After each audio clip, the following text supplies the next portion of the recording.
one, he wanted the staff there at every moment. I mean, he always wanted you at the other end of the line, and I was only there a week or so. I think it was the second week. I had an office down the hall. It was a large office because we used to have all these meetings to plan these programs, and I had my own bathroom. And he called one morning about 8 o'clock, and my secretary, incidentally, a call from Lyndon Johnson in those days, we had a line called a POTUS line. It just rang. It didn't ring intermittently. It rang until it was answered. And you could never pick it up fast enough. He always made you feel like it. And he said, she answered the phone. He said, "Where is he?" And she said, well, he's in the bathroom, Mr. President. He said, "Isn't there a phone in there?" And she said, "No." He said, "Put a phone in there." So I came out, and Peggy was there, and she said, "The president wants a phone in the bathroom." I said, "Forget about it." We forgot about it. The next morning, same time, I'm in the same place, the same call. And he shouts at Peggy. He says, "I told you to put a phone in there." And she said, "Yes, Mr. President, yes, Mr. President." By the time I got out of the bathroom, there were 2 Army Signal Corps guys standing in my office, and the phone was installed. So that was when he wanted you all the time. I mean, I just, and secondly, he saw things, always a way to do something, or we needed a law, or we needed some help. Another story about trying to get me.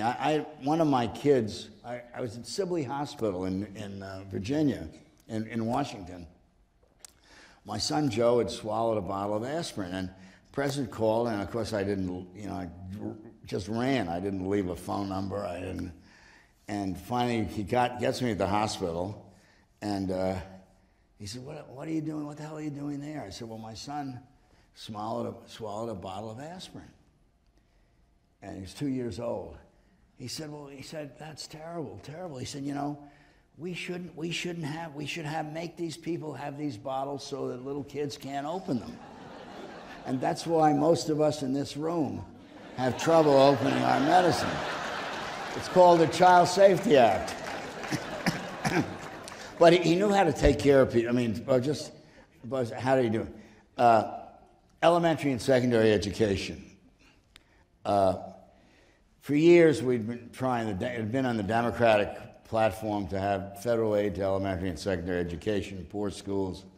Couldn't get it. The problem was the Catholics were able to block it unless it provided aid to parochial schools, and the evangelicals and the urban secular Jews were able to block it if it did provide aid to parochial schools. And it couldn't make any progress, and Johnson started working on it. And it got more complicated with the Civil Rights Act of '64, because then we got this charge that, well, it was going to be more money for blacks. And Adam Clayton Powell, Harlem congressman, was chairman of the House Education Committee. And President Johnson finally says, "Adam, you got to leave town, and you got to turn this over to somebody else." Some of you may remember that's when Adam Clayton Powell went to Bimini. He never quite got back. And he said he wanted you, Carey, a congressman from Brooklyn, to try and put the bill together. Carey was in a district in Brooklyn that had Orthodox Jews, Roman Catholics, this array of evangelicals. It was an incredible Clinton's area. The fact that Johnson knew that was incredible. And Carey came up with the idea of leasing books,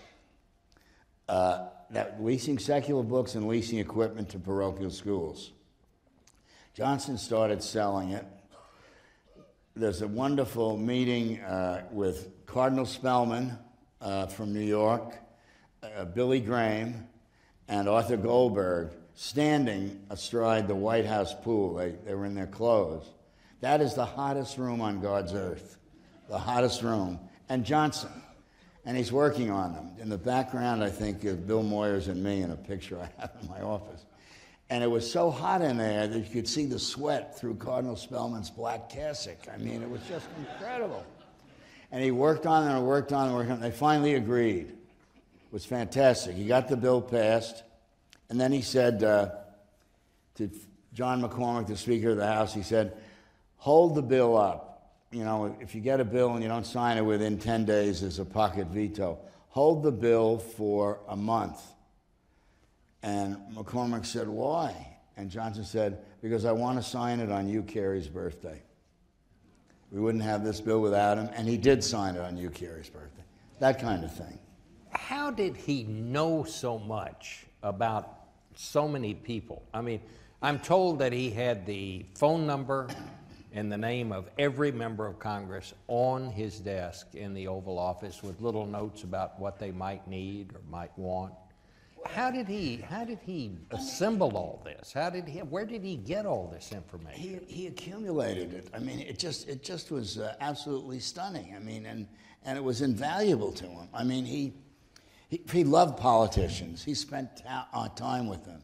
He knew when their wives were sick. He knew when their kids were sick, or when they had a problem or didn't, and he knew what would move them. I mean, there were. It wasn't always hugs and kisses, incidentally. We lost. We needed to raise the debt limit once, and in the course of hearing it, we lost the vote. We lost. 6 liberal Democrats voted against raising the debt limit, and we had this meeting. And Johnson used to have these long sheets, Bob probably remembers, of everybody's name. So we'd count votes, you know, for, against, undecided. And we had the 6 congressmen, and we're going through them. And one of them, Dick Ottinger from Westchester County, very lovely county in New York, said, you know, what simply wasn't, the war was taking money away from people that needed it, people that needed housing, and poor housing.